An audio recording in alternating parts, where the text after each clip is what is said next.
Assalamualaikum warahmatullahi wabarakatuh. Saya Sabrina Daunahufa dengan nomor induk mahasiswa A1E123110 dari Ruang 2 Program Studi Bimbingan dan Konseling Fakultas Keguruan dan Ilmu Pendidikan Universitas Jambi. Pada kesempatan kali ini saya akan menjelaskan beberapa uraian materi mengenai dasar-dasar pendidikan dalam keluarga dari pertemuan pertama hingga pertemuan 7. Sebelumnya saya ucapkan terima kasih kepada dosen pengampu yaitu Bapak Dr. Andes Rasimin MPD, Bapak Muhammad Hamdi SPD MPD, Ibu Dr. Hajah Siti Amanah SPD MPD Kons, dan Ibu Sri Rahma Ramadhani MPD yang telah mengantar mata kuliah dasar-dasar pendidikan dalam keluarga dengan sangat baik. Baik, ada 6 poin pembahasan materi. Yang pertama yaitu konsep dasar-dasar pendidikan dalam keluarga mengenai pengertian, tujuan, fungsi, materi keluarga, tanggung jawab anggota keluarga, dan juga pola asuh. Yang kedua, ada konsep dasar-dasar pendidikan dalam keluarga yaitu mengenai kewajiban dan hak anggota keluarga, komunikasi dalam keluarga, konflik dalam keluarga, penyebab, dampak, dan solusinya. Yang ketiga, ada konsep pembinaan keluarga sehat dan bahagia, yaitu mengenai pengertian sehat dan bahagia, keluarga dan bahagia, dan mewujudkan keluarga sehat dan bahagia. Yang keempat, ada jenis dan karakteristik keluarga dan anggota keluarga. Yang kelima, keluarga sebagai tempat pembentukan karakter. Dan yang terakhir, ada sikap keluarga dalam menghadapi globalisasi. Baik, materi yang pertama yaitu mengenai pengertian keluarga menurut para ahli. Yang pertama, menurut Latipun 2021, keluarga adalah lingkungan sosial yang terbentuk erat karena sekelompok orang bertempat tinggal, berinteraksi dalam pembentukan pola pikir, kebudayaan, serta sebagai mediasi penghubung antara anak dengan lingkungan. Menurut Coleman dan Cressey 2010, keluarga adalah sekelompok orang yang dihubungkan oleh pernikahan, keturunan, atau adopsi yang hidup bersama dalam sebuah rumah tangga. Dan menurut Departemen Kesehatan 2020, keluarga adalah unit terkecil dari masyarakat yang terdiri atas kepala keluarga serta beberapa orang yang berkumpul dan tinggal di satu atap dalam keadaan saling bergantungan. Tujuan dari adanya sebuah keluarga. Yang pertama, keluarga bisa dijadikan sebagai unit dasar yang sangat berpengaruh terhadap perkembangan individu. Yang kedua, perantara dan harapan setiap anggota keluarga dalam kebutuhan dan tuntutan masyarakat. Yang ketiga, menstabilkan kebutuhan kasih sayang, seksual, dan sosioekonomi. Dan tujuan terakhir dari keluarga yaitu pembentukan identitas individu dan perasaan harga diri individu. Baik, materi selanjutnya yaitu mengenai fungsi-fungsi keluarga. Nah, fungsi keluarga menurut para ahli yaitu dari Walsh tahun 2003, fungsi keluarga itu sebagai konstruk multidimensional yang merefleksikan aktivitas dan interaksi keluarga dalam menjalankan tugas penting, yaitu menjaga pertumbuhan dan kesejahteraan dari masing-masing anggota dalam mempertahankan integrasinya. Yang kedua, dari Defren, John, Asai, dan Olson 2009, fungsi keluarga itu mengacu pada peran yang dimainkan anggota keluarga serta sikap dan perilaku yang ditampilkan saat bersama anggota keluarga. Dan dari Epstein, Ryan, Bishop, Miller, dan Kettner tahun 2003, fungsi keluarga yaitu sejauh mana interaksi dalam keluarga memiliki dampak terhadap kesehatan fisik dan emosional anggota keluarga. Dan fungsi keluarga menurut WHO itu ada fungsi biologis, fungsi ekonomi, fungsi psikologis, fungsi edukasi, dan fungsi sosiokultur. Baik, fungsi biologis. Nah, ini maksudnya adalah upaya bereproduksi, pemelihara, dan membesarkan anak, memberikan makan, mempertahankan kesehatan, dan rekreasi. Sedangkan fungsi ekonomi yaitu memenuhi kebutuhan sumber penghasilan, menentukan alokasi sumber yang diperlukan, dan menjamin keamanan finansial. Yang ketiga ada fungsi psikologis. Nah, fungsi ini di mana menyediakan lingkungan yang mampu meningkatkan perkembangan kepribadian yang alami, yang bertujuan melindungi psikologis secara optimal. Kemudian fungsi yang keempat yaitu fungsi edukasi. fungsi di mana mengajarkan pengetahuan, sikap, dan keterampilan. Kemudian fungsi terakhir yaitu fungsi sosiokultur, artinya melaksanakan transfer nilai yang berhubungan dengan perilaku, bahasa, dan tradisi atau adat. Baik, selanjutnya ada tanggung jawab anggota keluarga. Ada banyak sekali tanggung jawab anggota keluarga. Contohnya seperti menjaga nama baik keluarga, memelihara kebersihan di rumah, mematuhi aturan bersama, berperilaku sesuai norma, menjaga keharmonisan keluarga, tidak berbohong dan selalu berucap jujur kepada anggota keluarga, menjaga intonasi suara agar tetap berbicara dengan sopan dan santun kepada anggota keluarga, dan menyelesaikan masalah dengan kepala dingin. Selanjutnya yaitu ada pelaksanaan fungsi keluarga di Indonesia. Secara singkat itu ada asah, asi, dan asuh. Nah, yang pertama itu ada asah. Asah itu adalah memberikan pemenuhan pendidikan anak sehingga siap menjadi manusia yang dewasa dan mandiri dan dapat memenuhi kebutuhan masa depan. Yang kedua ada asih. Asih ini adalah memberikan kasih sayang, rasa aman, perhatian, dan juga hangat kepada seluruh anggota keluarga hingga dapat berkembang sesuai kebutuhan dan usianya. Yang terakhir itu ada asuh. Asuh adalah memelihara dan merawat anggota keluarga agar mampu mencapai kondisi fisik secara sehat, baik secara sehat fisik, mental, dan juga sosial serta spiritual. Nah, selanjutnya yaitu ada macam-macam pola asuh. Ada 3 macam pola asuh. Yang pertama ada pola asuh otoriter. Pola asuh otoriter ini ditandai dengan cara mengasuh anak dengan aturan-aturan yang ketat. Artinya, seringkali memaksa anak untuk berperilaku seperti dirinya atau orang tua. Kebebasan untuk bertindak atas nama diri sendiri itu sangat dibatasi. Contohnya, seperti ketika ada anak yang dia memiliki cita-cita atau berkeinginan untuk menjadi seorang polisi, namun orang tuanya menyuruh anaknya itu untuk masuk dokter karena keinginan orang tuanya menjadikan anaknya sebagai seorang dokter tanpa memedulikan apa yang anaknya inginkan. Yang kedua itu ada pola asuh demokratis. Nah, pola asuh ini ditandai dengan adanya pengakuan orang tua terhadap kemampuan anak. Nah, pola asuh demokratis ini anak diberikan kesempatan untuk tidak selalu bergantung kepada orang tua. Contohnya ketika anak ingin menjadi seorang polisi, dia diberikan kesempatan oleh orang tuanya untuk secara bebas menentukan arah hidupnya. Jadi anaknya itu diberikan kebebasan, tapi tidak terlalu bebas. Dan yang ketiga itu ada pola asuh permisif. Nah, ditandai dengan cara orang tua mendidik anak yang cenderung bebas.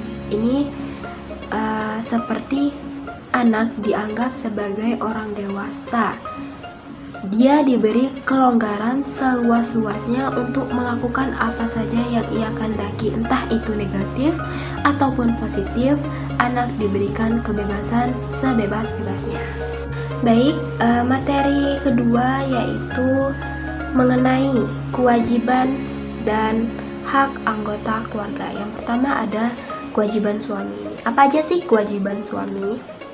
Suami itu memiliki kewajiban sebagai pemimpin keluarga, mencari dan memberi nafkah, bertanggung jawab akan ketenangan, keselamatan, dan kesejahteraan keluarga, mendidik anak dengan penuh rasa kasih sayang dan tanggung jawab, kemudian menciptakan kedamaian, ketenangan jiwa dalam keluarga, kemudian memilih lingkungan yang baik bagi anggota keluarga, dan menjadi suami yang baik untuk istri dan ayah yang baik untuk anak. Nah, kemudian selanjutnya yaitu hak-hak suami. Hak suami yang pertama itu ditaati dan dipatuhi oleh seluruh anggota keluarga. Yang kedua dibantu dalam pengelolaan rumah tangga. Yang ketiga diperlakukan dengan baik dan penuh cinta kasih dalam memenuhi kebutuhan fisik, biologis maupun psikisnya. Dan yang terakhir hak suami yaitu cinta dan nama baik oleh seluruh anggota keluarga. Selanjutnya yaitu ada kewajiban dan hak ibu atau istri. Kewajiban ibu atau istri yang pertama itu patuh dan taat pada suami sesuai norma agama dan susila. Yang kedua memberi kasih sayang kepada seluruh anggota keluarga. Yang ketiga mengatur dan mengurus rumah tangga. Yang keempat merawat, mendidik dan melatih anak-anak. Kemudian memelihara, menjaga kehormatan keluarga. Dan yang terakhir menjadi istri yang baik untuk suami dan ibu yang baik untuk anak-anak. Kemudian apa sih hak-hak dari seorang ibu atau istri? Yang pertama yaitu mendapatkan nafkah yang baik dari hasil kerja suami yang baik. Yang kedua mendapatkan pendidikan ataupun bimbingan.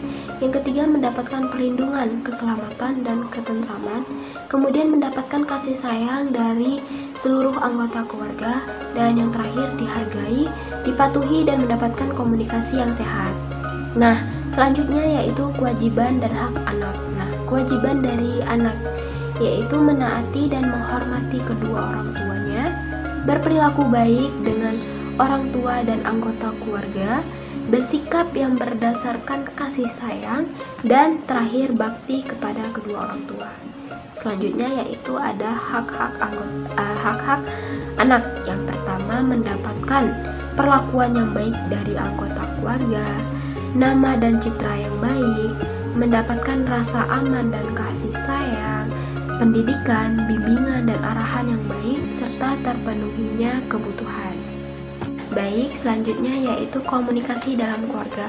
Ada 3 kata kunci dalam komunikasi. Yang pertama, sender, yang kedua message, dan yang ketiga the sender.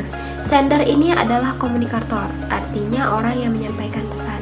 Message adalah pesan, dan yang ketiga yaitu ada the sender, artinya komunikan, adalah orang yang menerima pesan. Kemudian manfaat komunikasi bagi keluarga. Apa sih manfaat dari adanya komunikasi bagi keluarga? Yang pertama yaitu dapat mengetahui apa yang ingin disampaikan oleh keluarga. Yang kedua menghindarkan dari salah sangka dan konflik. Yang ketiga membawa keuntungan fisik maupun psikis. Kemudian yang keempat hubungan kekeluargaan menjadi erat. Nah, ada 2 cara komunikasi, baik itu secara verbal maupun non-verbal. Nah, komunikasi secara verbal itu yaitu melalui lisan dan juga tulisan. Sedangkan komunikasi non-verbal itu seperti kontak mata, ekspresi wajah, nada suara, gerak tubuh dan juga postur tubuh. Materi selanjutnya yaitu konflik dalam keluarga. Yang pertama ada penyebab, ada dampak, dan juga ada solusinya. Yang pertama yaitu penyebab dari konflik dalam keluarga.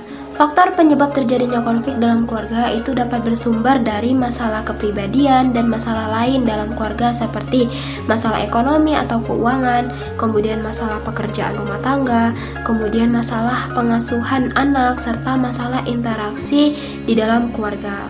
Kemudian, apa sih dampak dari adanya konflik dalam keluarga? Yang pertama itu menyebabkan hubungan keluarga menjadi tidak harmonis, kemudian menyebabkan keadaan rumah jadi tidak nyaman, kemudian mengganggu ketenangan anggota keluarga lainnya. Nah, solusinya apa sih? Solusi dari konflik dalam keluarga yang pertama yaitu melatih rasa empati. Yang kedua, ajak pihak yang terlibat konflik untuk berdiskusi. Kemudian mendengarkan pendapat tiap anggota, kemudian mengakui kesalahan dan meminta maaf, serta sampaikan niat untuk memperbaiki situasi dan buat kesepakatan satu sama lain. Jika konflik dalam keluarga masih terus berlanjut, maka disarankan untuk mengikuti konseling dalam keluarga. Nah, materi selanjutnya yaitu tentang konsep pembinaan keluarga sehat dan bahagia. Yang pertama, sehat. Pengertian sehat itu apa sih? Menurut WHO, sehat yaitu kondisi kesehatan ideal baik secara biologis, fisiologis, dan sosial.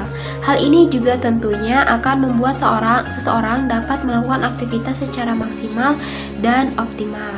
Kemudian bahagia. Bahagia adalah keadaan atau kondisi di mana seseorang merasa kedamaian, ketentraman, dan juga ketenangan. Nah, selanjutnya yaitu keluarga bahagia. Keluarga bahagia adalah keluarga yang suportif dan tidak membesarkan ego masing-masing. Jadi keluarga adalah kelompok sosial yang terdiri dari ayah, ibu, dan anak atau sanak saudara lainnya yang dihubungkan oleh ikatan darah atau perkawinan dan saling berinteraksi satu sama lain. Baik, selanjutnya yaitu bagaimana sih cara mewujudkan keluarga sehat dan bahagia? Yang pertama, makanan bergizi. Makan makanan yang bergizi. Seseorang anggota keluarga yang sehat badan dan juga sehat jiwa adalah orang yang mengonsumsi makanan yang bergizi. Kemudian yang kedua yaitu lingkungan yang bersih. Contohnya seperti memelihara diri tetap bersih, memakai pakaian bersih, menata lingkungan tempat tinggal agar selalu terlihat bersih, dan juga menyediakan tempat pembuangan sampah. Kemudian yang ketiga yaitu menetapkan komitmen jujur sejak menikah. Tetapkan komitmen untuk jujur sejak awal menikah, tujuannya agar keluarga yang dibangun menjadi indah dan bahagia. Kemudian yang keempat yaitu bersikap terbuka, artinya jangan menutupi sesuatu. Banyak yang mementingkan ego sendiri serta tidak memedulikan keadaan pasangannya. Kemudian yang kelima yaitu ciptakan suasana yang saling menghargai. Sikap saling merendahkan, meremehkan, suka mengejek, dan bertindak masa bodoh berpotensi menghilangkan keharmonisan dan kebahagiaan. Kemudian yang keenam yaitu tumbuhkan rasa saling percaya. Praktik saling percaya yang tepat ialah mengontrol, menilai, serta mengingatkan sesama anggota keluarga. Yang ketujuh yaitu biasakan berpikir positif, yaitu membiasakan berpikir positif sangat perlu dilakukan. Sebab jika suami maupun istri memikirkan hal-hal yang negatif secara terus-menerus, maka apapun aktivitas yang dikerjakan tidak akan lepas dari masa takut. Kemudian yang kedelapan yaitu memberikan rasa cinta dan kasih sayang secara tulus.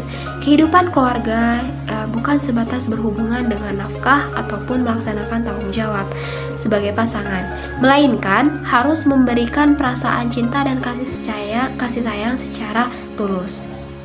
Selanjutnya yaitu mengenai jenis-jenis dan karakteristik keluarga dan anggota keluarga. Jenis-jenis anggota keluarga. Yang pertama ada orang tua. Nah, orang tua ini memegang peran sebagai pemimpin keluarga dan bertanggung jawab atas pengasuhan anak-anak. Kemudian yang kedua yaitu ada anak-anak.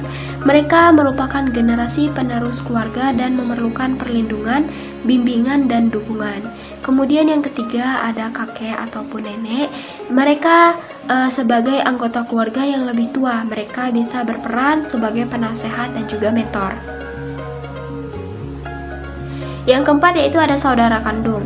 Mereka memiliki hubungan unik sebagai saudara dan bisa menjadi teman. Yang kelima yaitu anggota keluarga luar biasa. Contohnya seperti bibi, paman, ataupun sepupu yang mungkin tinggal bersama keluarga inti atau sering berkunjung. Selanjutnya yaitu ada dinamika hubungan antar anggota keluarga.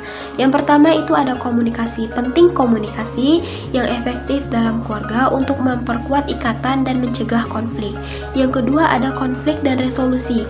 Strategi untuk menyelesaikan konflik secara sehat dan membangun kedekatan keluarga. Kemudian yang ketiga ada dukungan dan keterlibatan. Bagaimana anggota keluarga mendukung satu sama lain dan terlibat dalam kehidupan masing-masing. Selanjutnya yaitu peran bimbingan dan konseling dalam mendukung anggota keluarga. Yang pertama itu ada bimbingan individu, membantu anggota keluarga dalam mengatasi masalah pribadi dan mengembangkan keterampilan interpersonal. Yang kedua yaitu konseling keluarga, menyediakan ruang untuk memahami dinamika keluarga, meningkatkan komunikasi, dan menyelesaikan konflik.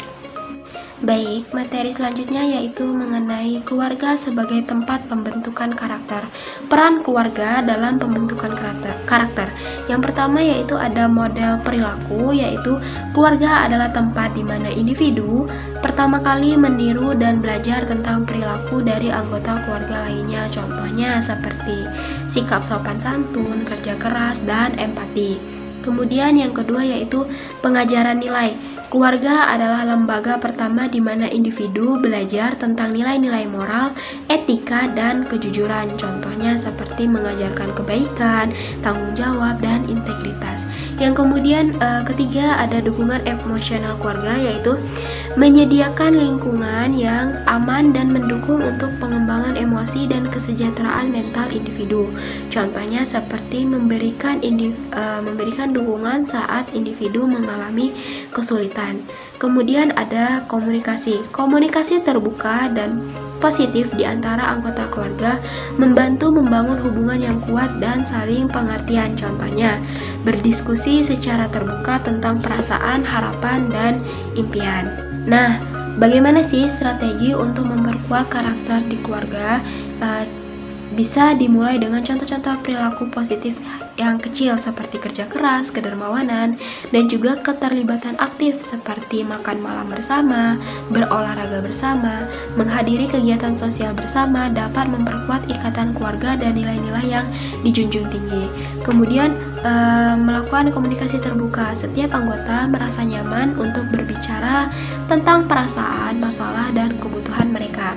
Kemudian yang ketiga yaitu pendidikan nilai seperti cerita, berdiskusi, kegiatan edukasi, toleransi, kejujuran, dan empati.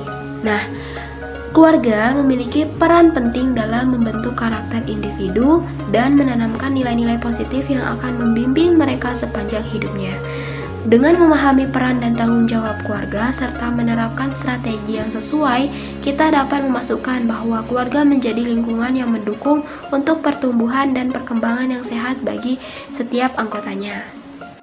Baik, kita masuk ke materi terakhir yaitu sikap keluarga dalam menghadapi globalisasi. Nah, bagaimana sih sikap keluarga dalam menghadapi globalisasi? Itu merujuk kepada pandangan, nilai, dan perilaku yang diadopsi oleh sebuah keluarga dalam menghadapi dampak dan tantangan globalisasi. Hal ini mencakup bagaimana keluarga menyaring budaya asing dan beradaptasi dengan perubahan global. Konsep dari sikap keluarga menghadapi dalam menyaring budaya asing. Nah, keluarga menyaring budaya asing dengan pandangan nilai, norma, serta tradisi lokal sebagai respon terhadap pengaruh globalisasi. Menambahkan strategi konkret yang dapat dilakukan oleh keluarga akan memberikan kedalaman pada analisis. Dan juga nilai kebudayaan dan Pancasila juga dapat menjadi panduan dalam menyaring budaya asing. Memperluas bagian ini dengan contoh implementasi nilai-nilai kebangsaan dan Pancasila dalam kehidupan sehari-hari. Dan menyertakan data atau statistik terkini mengenai penggunaan teknologi oleh keluarga dalam menghadapi globalisasi dan meningkatkan keandalan informasi yang disampaikan. Baik, itulah beberapa penjelasan materi dasar-dasar pendidikan dalam keluarga yang bisa saya sampaikan. Mohon maaf apabila ada salah kata, saya harap dapat bermanfaat. Saya akhiri, wassalamualaikum warahmatullahi wabarakatuh. Terima kasih.